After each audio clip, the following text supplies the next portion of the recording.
4, 3, 2, go!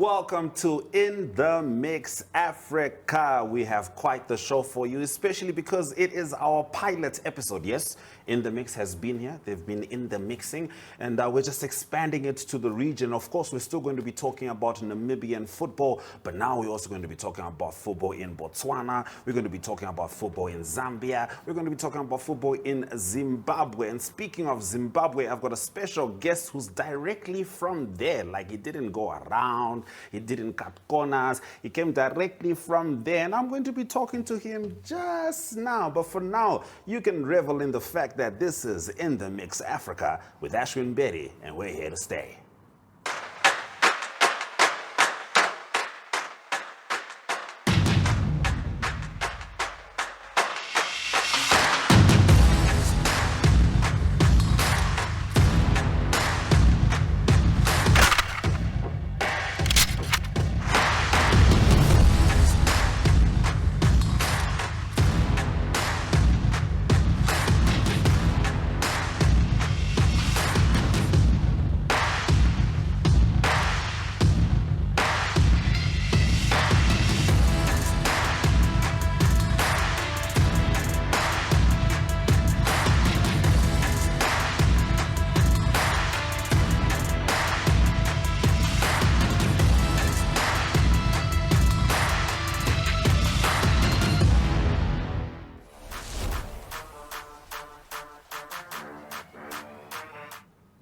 Welcome back to In the Mix Africa.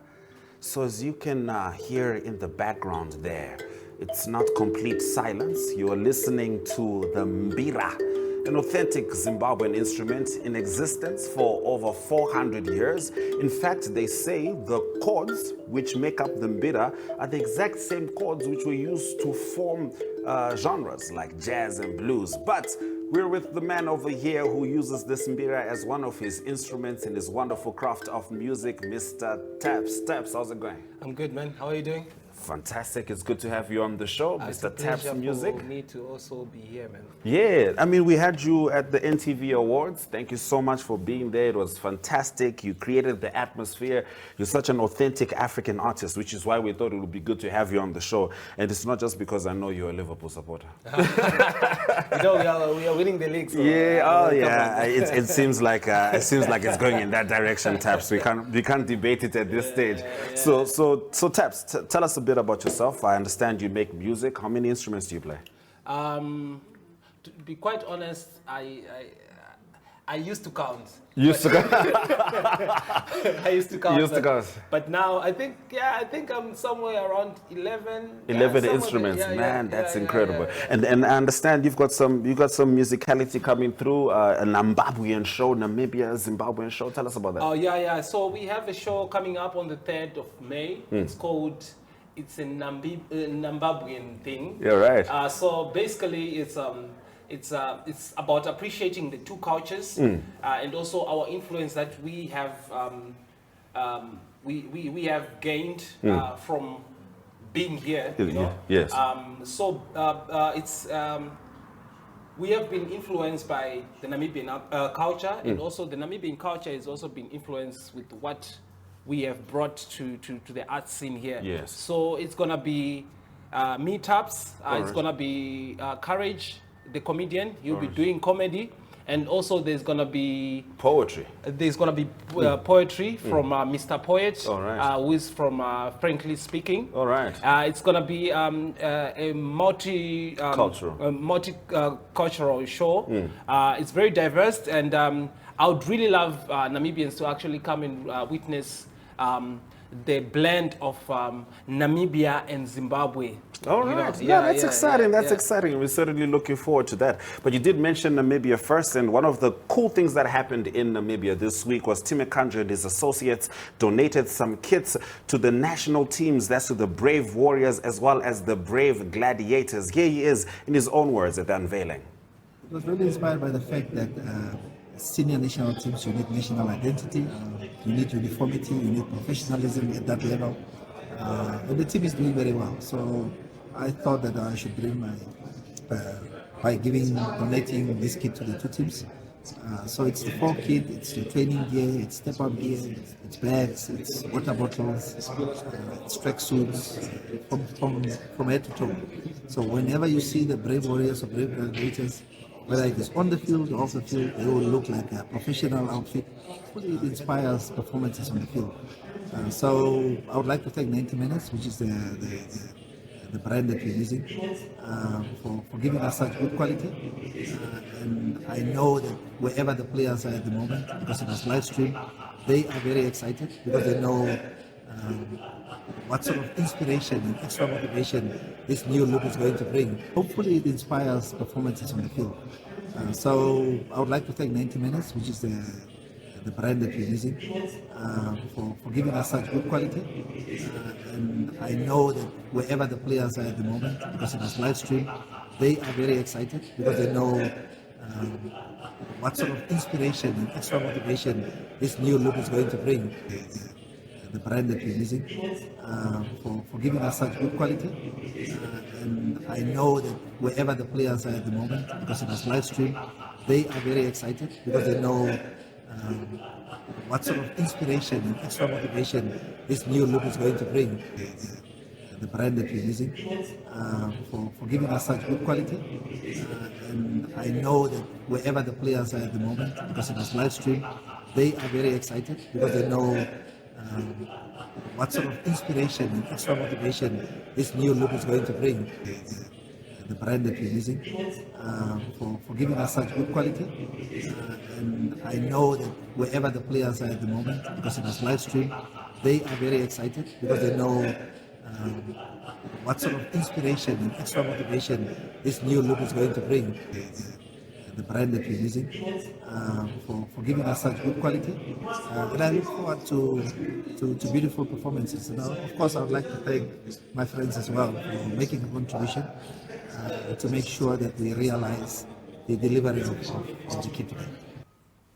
Fantastic news, especially as the teams are preparing for the World Cup qualifiers, which could truly be a historic moment for Namibia. But starting with Namibia, let's have a look at the fixtures for this weekend. It's Commerce Nampo taking on Ongos, KK Palace versus UNAM, Mighty Gunners, Blue Waters, Okahanja versus Blue Boys, Young Africans versus Julinho Sporting, Young Brazilians taking on Tigers, African Stars versus Kuka Tops. I expect a big crowd at that one, just as well as I expect a big one at Eshoke versus Bucks Buccaneers. How does the Namibian log look like at this stage? Let's have a look at the Namibian log. At the top is Ongos. They've got quite a streak. They haven't lost in 5 games. African Stars, 2 L's in their last 5 games, but they're sitting on second. Sitting on third is Commerce Nampo, fourth Mighty Gunners, and fifth Young Africans. Let's swing over to Botswana. In the FNB Premiership in Botswana, Gaborone United is at the top of the league. However, same points as Zwaneng Galaxy, 54 each. Tafik FC is at 52 points. Swa Flamingos, 49 points. On fifth, it's Moshudi Center Chiefs. That's what's happening in Botswana. How does it look in Zambia? They call it the real Africa. That's a real thing.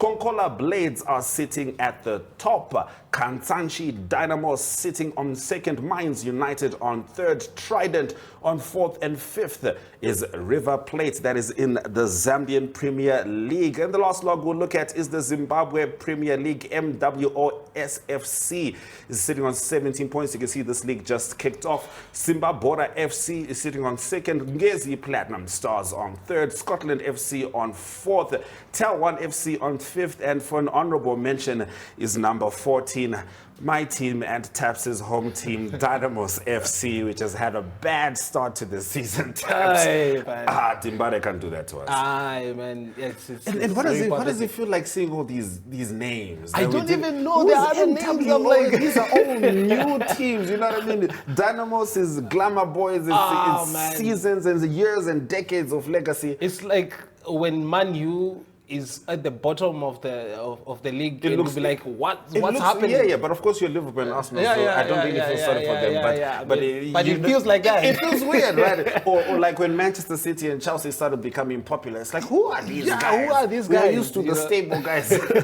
All right, so that's how your logs look right now. Just now, Tapz is going to abandon me, but for a good cause, to join Patty in the kitchen for Fireball. They are making Mupunga uneDovi. Yes, that is a Zimbabwean meal, which is rice and peanut butter with relish and some beef, because you know, this is Africa.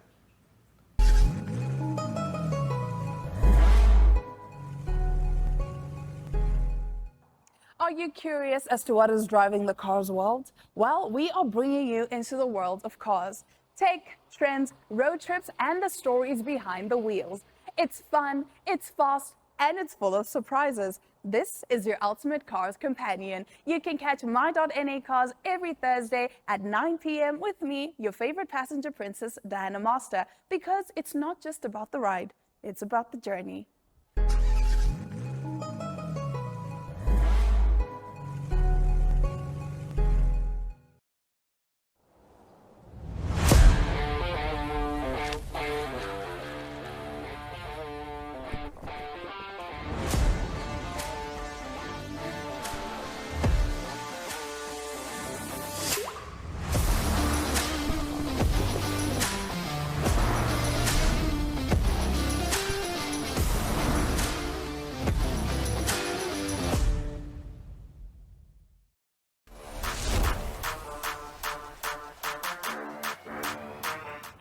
Welcome viewers to the Fireball segment of today's episode, and like Ashwyn said, it's our pilot episode. Super excited to start things off, and I am here with a musician. You sounded lovely, Tapz. Thank you so much. I enjoyed the sound. It's so soothing and relaxing, and you can just listen to it all day while you have a lekker braai, of course.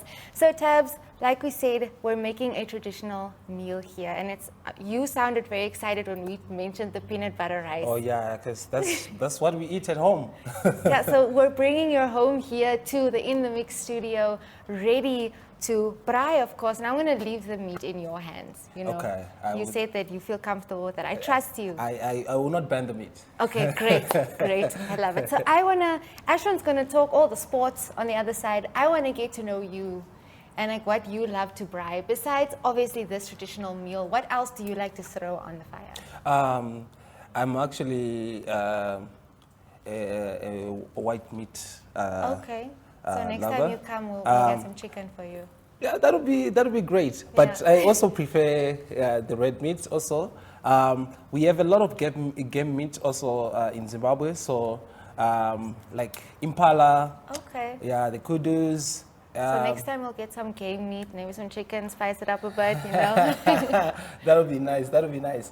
But yeah, so basically, like for us, we always complement a meal with vegetables, starch, and meat. Okay, that's So why that our is, starch today is the peanut butter rice. And of Yeah. course, our vegetables, we have a spinach relish that we have on the side. You know, because like you said, you need to complement the meat Yes, with all of that. Yeah, true, true. So while our meat is on the grill here, I want to know a little bit about the music side. You know, how did you learn to play that beautiful instrument? I actually started playing music when I was really young. I was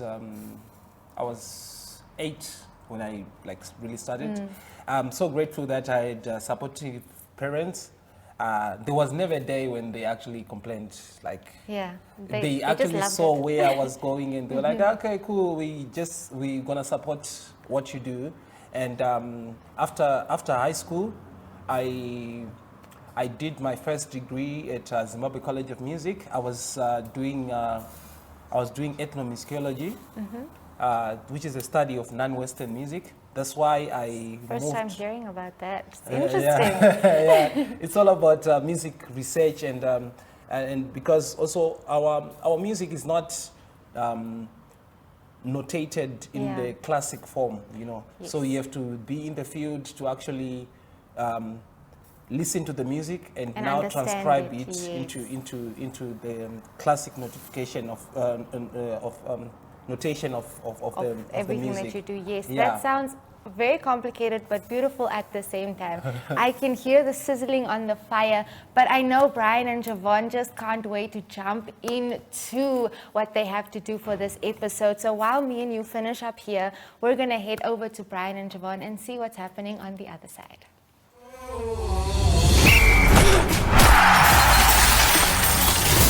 As you guys know it, we are back with another winning parlay for you guys. I'm joined by none other than Javon Wilson, my brother. We were together during the course of the week. We were together at the launch of the new kits.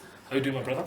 Very well. Excited for the national teams, both Brave Warriors and the Gladiators. I think the kids are going to give us good confidence moving forward in all the qualifiers that we need to participate in.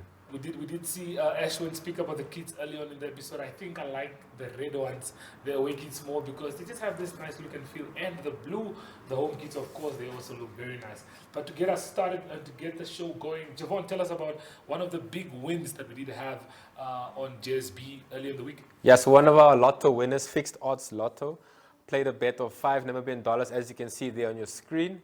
The odds were 24,301. Which means the client selected 4 numbers to come. So it's numbers from 1 to 47. He selected 4.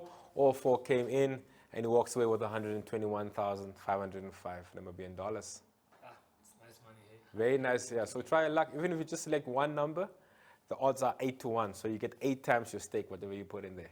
So Just for one number, yeah. So it's decent, I mean. there you go, have it, guys. $5, 100K.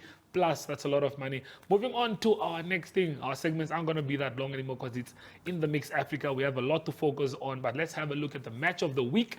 This is most probably one of the biggest matches in football itself. We have the El Clasico in Copa del Rey final taking place. Javon, run us through that one. Yeah, you know how it is with the Copa del Rey. It's a two-legged affair.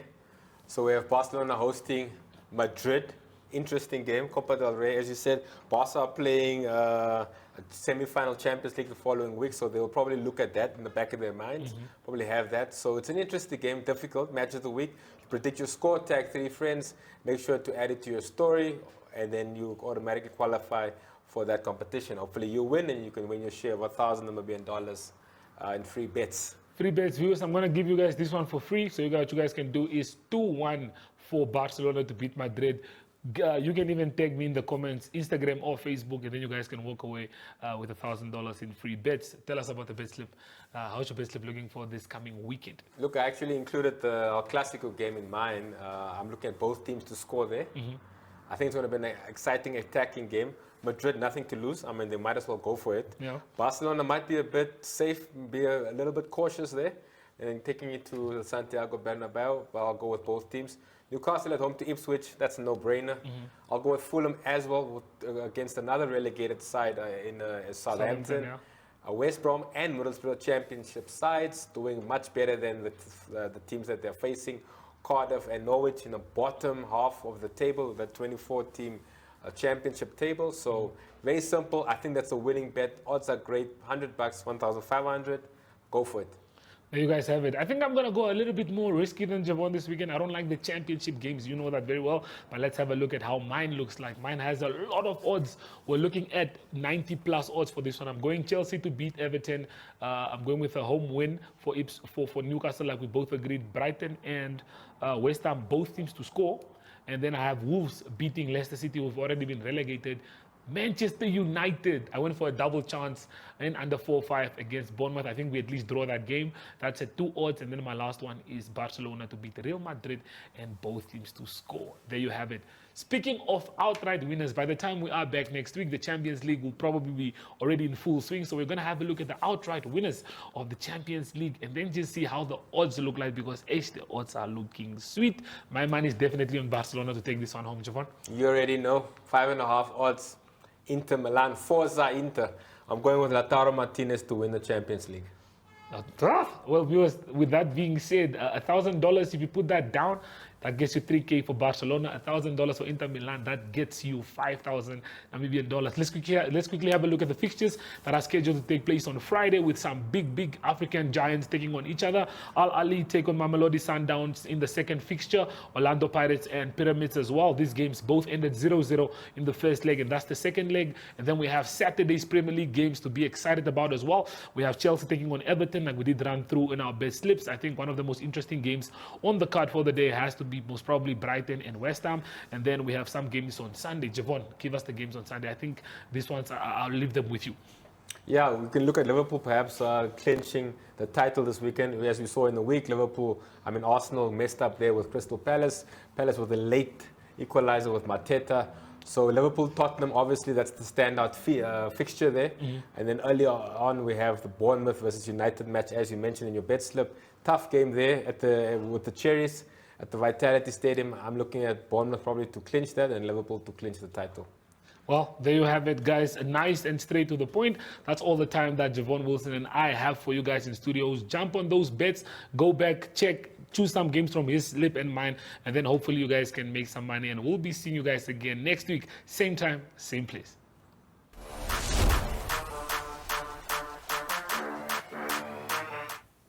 All right, welcome back. This is still In the Mix Africa. Now let's get into Short Corner and some exciting news with regards to a football legend is on the way. Leeds United legendary striker, Bafana defender Lucas Radebe has been appointed as their first ever global ambassador 2 decades after his retirement, in a move that celebrates his enduring legacy with the club since joining Kaizer Chiefs in 1994. Fondly known as the Chief, Radebe captained Leeds to some of their greatest successes in the late 1990s and early 2000s. His new role sees him promoting the club internationally, particularly across Africa, as Leeds returns to the Premier League.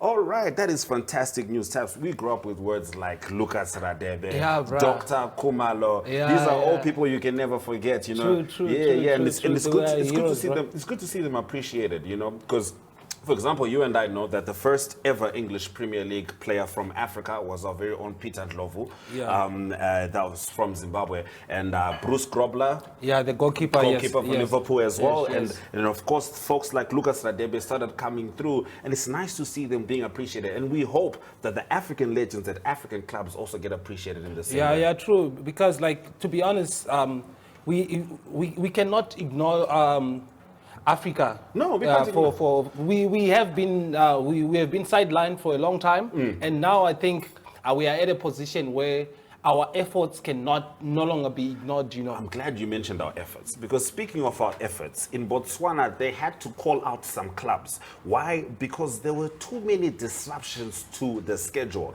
So the Botswana FNB Premier League put their foot down. Here's Rorisang Mohojwe with that story.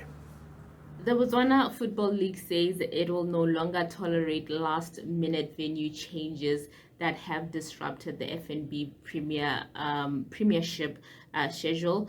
The league's CEO Bennett Mamelodi expressed frustration after a whole week of confusion that was sparked by clubs shifting and changing matches without any proper notice. Muchudi Center Chiefs' recent fixtures against Traffic were suddenly moved from Royal Area Stadium, forcing them to share a venue with Gaborone United. This came after reports that stadium custodians, being the Township Rollers, a favorite of many in the country, had barred Chiefs from using Royal Area Stadium due to a fallout. Chiefs had originally listed Dinaledi Academy and Royal Area as their home venues, but have since struggled for consistency since the fallout.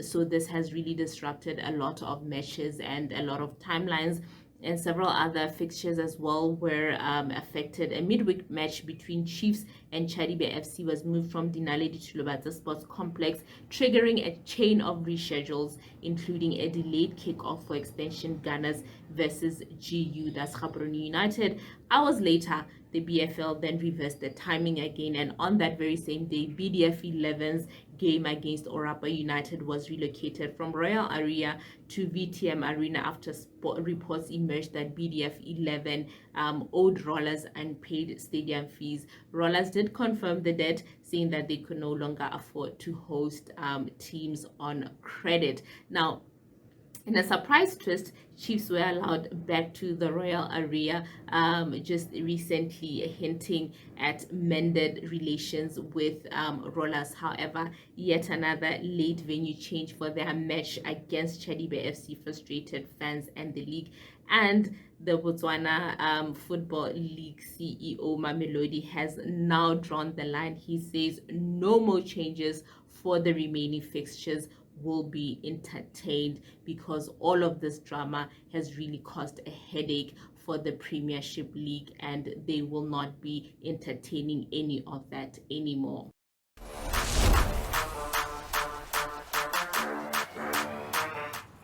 All right, as we get into full time, we want to focus on AFCON December 21. And this is the group I'm looking at today. Egypt, South Africa, Angola, Zimbabwe. Tapz, you and I both know it's been a while since Zimbabwe has been in that log. What do you think Zimbabwe's chances are? Just quickly, which position do you think Zimbabwe will finish? I don't want to be biased, but I think it's gonna finish third. All right. Well, let's first hear from the captain of Zimbabwe, Marshall Munetsi, who also plays for Wolves in the English Premier League. Spending my time in France and in South Africa, playing against some of the big names in football, and also sharing the pitch with some good leaders, So I think it's something that you take as you go on. The experience comes from learning from others that you compete with, that you share the dressing room with. So I think in general, African football is much more difficult than European football. They always say it's much more difficult to win an away game in Africa than in Europe. So that's why I think all of you guys are always counting us out. There's always the weather. There's always some funny tricks that do happen in African football. So I think you get experience from playing and from also seeing what other people are achieving. So, Tapz, you heard it from your captain. He says African football is more difficult than European football. What's your take? It's actually true. You can already see like how our football is, and also I think the administration also contributes to how we motivate our players, because in Europe they have a good administration structure that also takes care of their players, But here we are still getting there. Yeah. It's just our will as players that we get a chance to actually play in Europe, and it has been difficult, but do you think maybe it's like that level of difficulty, like what it takes for an African to be recognized, because that's a harder process than what it takes for a European? Naturally, then African players are going to be more conditioned, hardened for the football. Yeah. Actually, as an African football player, you have to work twice hard, to make it that side. Yeah, for so sure. it's Hey, listen. You are bringing peanut butter rice to Zimbabweans. This is Mupunga uneDovi. That's right. So that's, please, Patty, let us know what's going on here. Oh, no, I'm going to let my Briar describe what we've been up to. Please, but what I have been doing on the side while you guys were chatting was making the relish. So that's just our spinach. And then we have a tomato and onion, mixture there. So I hope you guys enjoyed, but he will explain the peanut butter rice and what he did on the grill. Okay, so yeah. Let me take the pleasure to do that. I'm so proud of explaining this. Yes, please. So what we have here is Mupunga uneDovi, which is rice and peanut butter. I know it's not a usual combination for some people, but this is it's more of our staple food, And then we have the beef here that I was making on the braai, and then we have our spinach here, because it's a combination of all these things that we have to It's a typical Yes. Zimbabwean meal like that. 100%, and it's Yeah. perfect. And thank you for bringing the forks. They won't be necessary because we all the way African we use do our this thing is a whole lot Please dig different. in. Definitely. Dig in. So that's been our show in the mix. Africa, Tapz music coming through with the football knowledge, and of course with the music, Patty making sure that the cooking happens the way it's meant to. And from me, Ashwyn Mberi, I'll definitely see you next week.